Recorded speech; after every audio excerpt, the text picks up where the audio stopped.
Okay, guys, welcome back to the Sci-Fi Quest channel and my new style reaction video. I haven't seen this yet. I wanted to give you my very first reaction. Let's get into this. Broken Circle.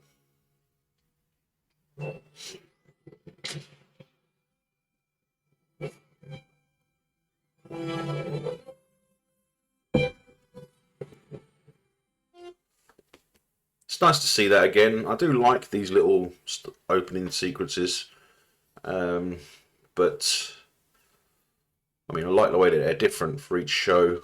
So, yeah. CBS Studios production. What the hell is that?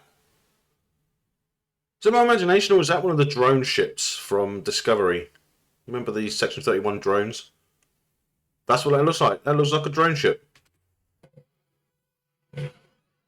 Oh my god, there's tons of them. Dr. Starbase 1. Nice.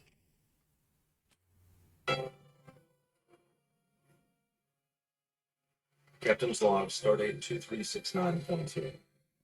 This is in Space Dock at Starbase 1. In Space Dock.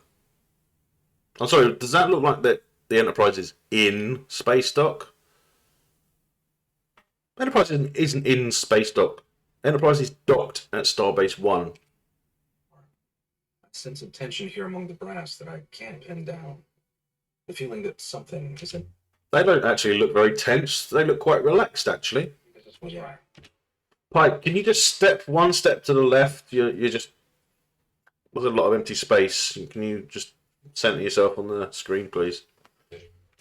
How many months would it have been between the end of last season and this one? Because if they still haven't found an engineer, then it couldn't have been months. Days, possibly, but I don't see how it would be months, because it doesn't take that long to find a new chief engineer. So, Spock is suffering from stress. Interesting. And illogical. I'm concerned my emotions may impact my judgment. You just have to learn. So you're afraid your emotions will impact your judgment. You've been given command for 3 days. Seriously, 3 days. That's not much. So the music is actually lowering his heart rate. Nice. Doctor? Heart rate goes up. Chapel walks in. Oh. I'm glad they've softened the lighting, because all the white used to overwhelm the screen in season 1. So, I mean, I would like it if they put Chapel in blue. I mean, she is a nurse, isn't she? So she should be in blue. I mean, the only time we've seen any medical personnel in white was in Discovery. Highly irregular. So it's irregular for them to customize the controls to make it more efficient for them to operate. I mean, isn't that the whole reason why they would allow customization of the control stations in the first place? Now, the highly irregular thing would be you expecting them not to customize the controls. Uhura, you're at Starbase 1. You don't need communications in case of emergencies or anything. I have a sneaking suspicion there's going to be a lot of music in this season, played by Spock. So Uhura's got an emergency distress signal from La'an, who is in Kujika. I've just heard it. I can't say it. Kujika 7 or whatever it is. So, okay, interesting. So La'an has been on voluntary leave for months. So it's been months since last season. Okay, so that makes sense, but that also begs a question. Why haven't they got a new chief engineer if it's been months?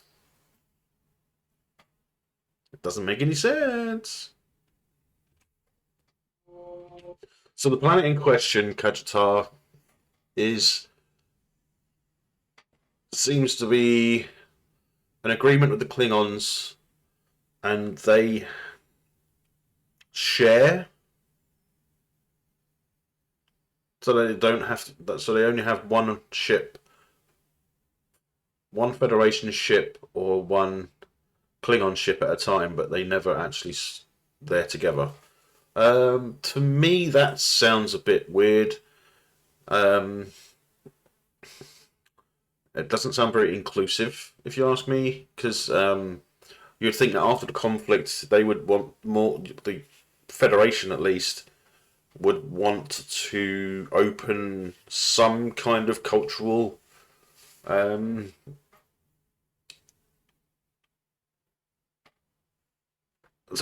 can't think of the word.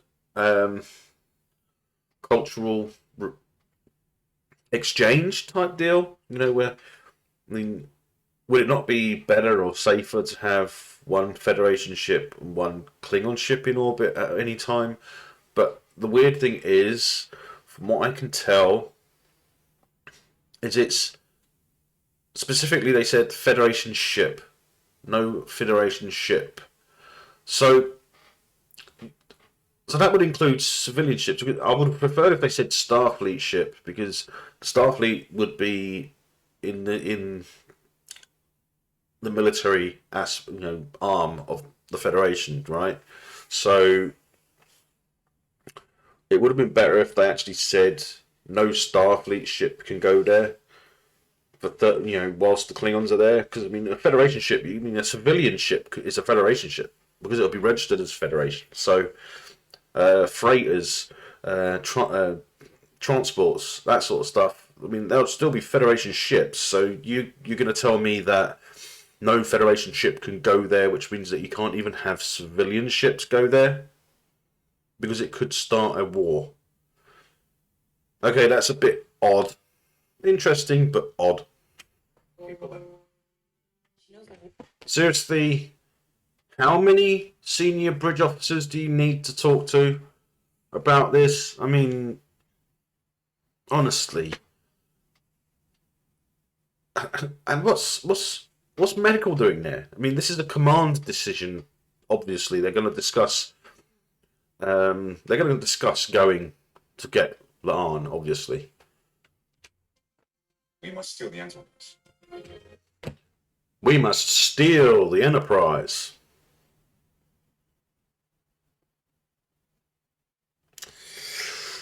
So, Spock, you're asking them to risk their careers as well as their lives on something that could be potentially a trap. Right. Okay. So, Commander Pellier doesn't believe that it's a real breach. Obviously, it's not. They're trying to get everyone off the ship, everyone that's not needed on the ship, off the ship, so that they can go to find La'an. And Commander Pellier she knows that it's a simulation. She knows there's nothing wrong with the warp core. Now, that's a sign of a good engineer. Yes, they're stealing the Enterprise. That's exactly what's happening. She's smart. She should be the chief engineer. And I hope, Commander Pellier knows Spock's mother. Nice. So Commander Pellier is happy to go with them and help them out because she believes that Spock, as a Vulcan, would only steal the Enterprise for a good reason. Fair enough. And she knows his mother.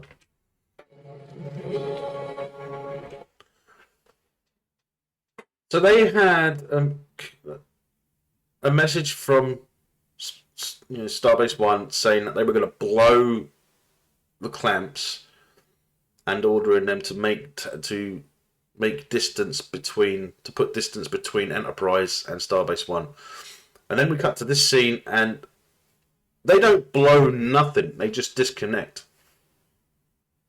I mean, to blow the clamps would mean an explosion at each point of contact. So there was nothing. There's no scorch, and it would leave scorch marks, which mean, so they just disconnected.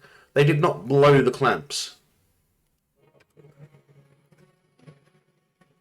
And I know some people might think I'm being nitpicky, but it is a detail that you would expect them to get right. But it looks like we're going to get a really nice shot of the ship flying off.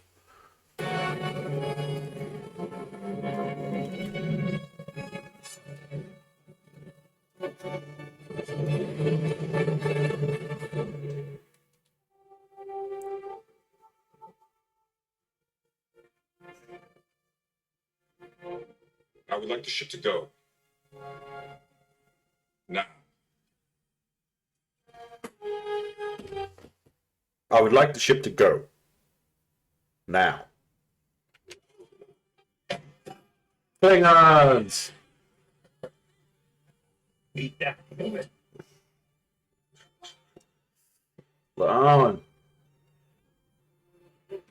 You stole the Enterprise. Of course they did. You sent a distress call. So,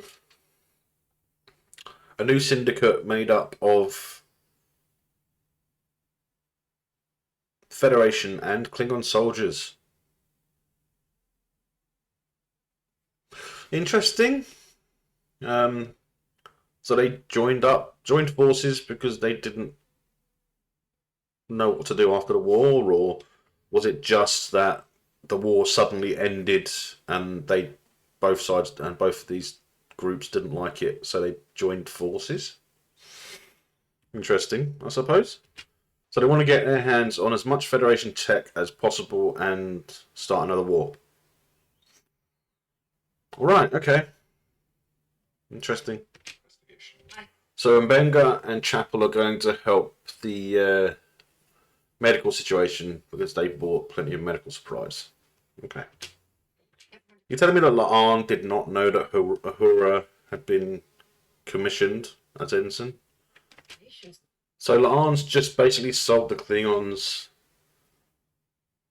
half a dozen Federation phasers. Why would the Klingons need Federation weapons? Wow, so there is a Federation ship, or should I specifically say a Starfleet ship inside an enormous cave, and Mbenga thinks that they built it in the cave. Okay. Makes sense, I suppose, but how will they get it out? So they essentially kidnapped Mbenga and Chapel because they wanted them to help Klingons that have some kind of ion burns and stuff. Interesting, I suppose. So basically they inject themselves with some green stuff and it makes them stronger than Klingons. And then they start beating up a load of Klingons and a load of humans. Okay. Interesting, but, really? So they torture a Klingon into giving them information. Now, if I'm remembering this correctly from earlier in this episode, they specifically said that there are humans and Klingons that didn't like that the war ended. So they joined together and created a syndicate. Now, I'm guessing this is obviously the syndicate. Now, I wouldn't have thought it would be that easy to torture and interrogate a Klingon. I'm guessing that Klingon just has no honor.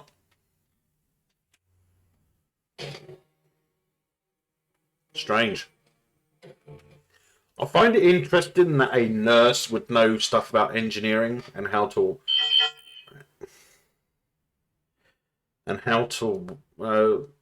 force an airlock to open or close with the wires exposed. I'm surprised that a nurse would be able to do that. I mean, I know she's intelligent, but I mean, her chosen profession is to be a nurse. Now, I don't know about you, but I don't really know any nurses that know how to do stuff like that. Yay! Klingon D7 class.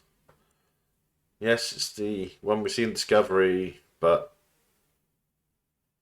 uh, looks good, despite being the Discovery one. Yeah, nice to see. Is that dilithium? I thought they were mining dilithium on the planet. Is that dilithium? So whatever they're going to do, it must be something else.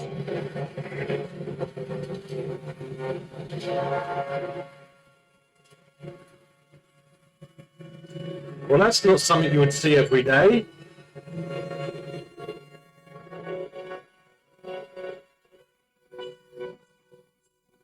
Was that a Discovery style saucer section?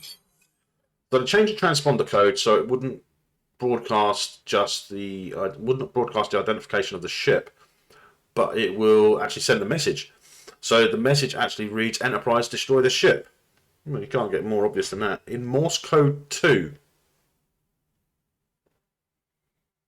Why would there be a second version of Morse code? That's kind of a classic explainer dialogue. I believe this. I theorize that. Okay. Okay, Spot. So you're doing a bit of explaining for the dialogue. So the Klingons have spotted the false flag Federation ship, but they haven't spotted the Enterprise yet because the Enterprise would still be slightly out of range. Not for long though.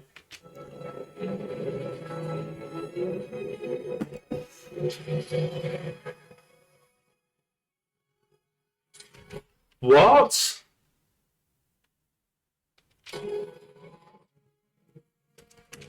So Spock was delaying because he has feelings for Chapel. Well, we knew that was happening, and we saw evidence of that earlier on in the episode when his heart rate increased when she came into the medical bay.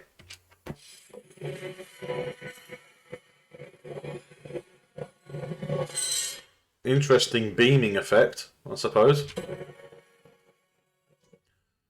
So he's trying to keep her. He's trying to bring her back to life. Looking very emotional on his face. So now Spock has to explain to the Klingon why he's there, why they destroyed another Federation ship. Seriously? Basically gets told off for disobeying orders and risking another war with the Klingons. La-di-da-di-da. Yeah, the top brass in this version of Star Trek doesn't seem very good, to be honest. So it looks like there's some sort of conspiracy, possibly, or is that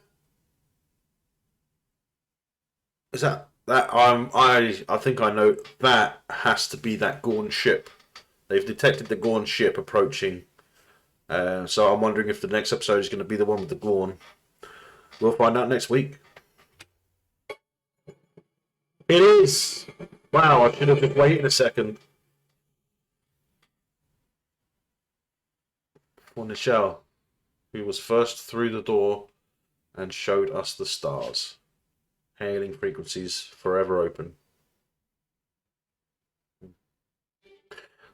Okay, so I'm not sure what to think of that. I mean, there were some good parts, there were some bad parts, there was some stuff that made sense and didn't make sense. But the odd thing, the interesting thing is that they're kind of putting an emphasis on Spock's and Chapel's relationship. And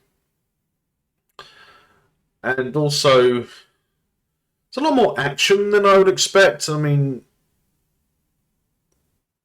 historically, Star Trek does have that kind of dramatic action, but I mean, that's usually set aside for the movies, which are a larger story. Whereas for the shows, I think that's too much. I mean, if you look at TOS, you don't often see them fighting through an episode. I mean, there are entire...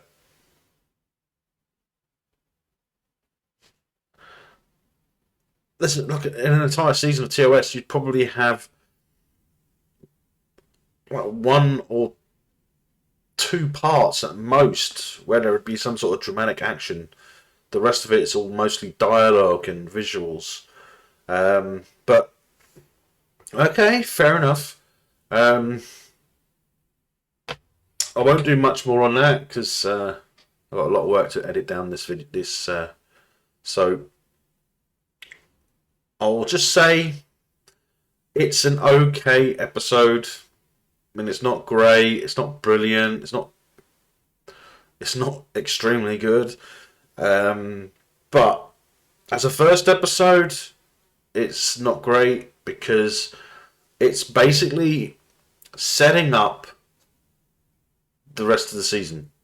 I mean, it didn't have to be that big. I mean, they could have spread that out a couple of episodes. I mean, they could have had something else happening, and then episode 2 at the end of episode 1 they could have like an emergency signal received from Laan, and then cut and then move on to that stuff for episode 2. So it seems to me like the story is compacted too much. It seems to be a much larger story in that episode alone.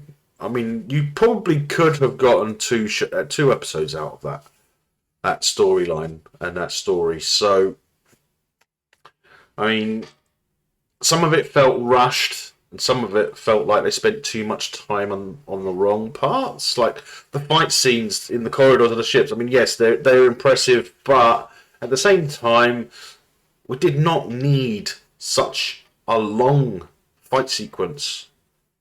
I mean, this is Star Trek. It's not Mission Impossible. You know what I'm saying? But I mean, some people might say I'm being nitpicky, but the ship looks great. I don't know why they had those drone ships from Discovery flying around Starbase 1. I don't know why they made the mistake of saying that when Enterprise was docked with Starbase 1, why it was in Space Dock. I mean, Space Dock is a different facility, surely. Even in TNG and TOS, well, maybe not TOS, but TNG and the motion pictures, Space Dock was inside Starbase 1, which is why they were in Space Dock.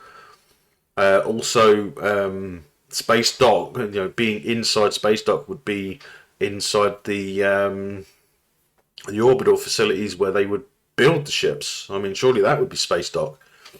But being docked or at Space Dock is different to being docked in Space Dock, if that makes sense. So I don't know why they did it that way. I mean, we waited a year for this, and I wouldn't say it's a huge letdown, but it is a little bit disappointing. I was expecting more from them this season because I just don't get it. But anyway, I hope you like this video. Please like, subscribe, and you can join me now on Discord. And I have just started a Patreon page. Not much going on at the Patreon page at the moment because I only have 18 subscribers. So I mean, if you haven't subscribed and you enjoy this video, please click the subscribe button and click the bell icon and select all to be notified of any upcoming content. Guys, thanks for watching. Until next time.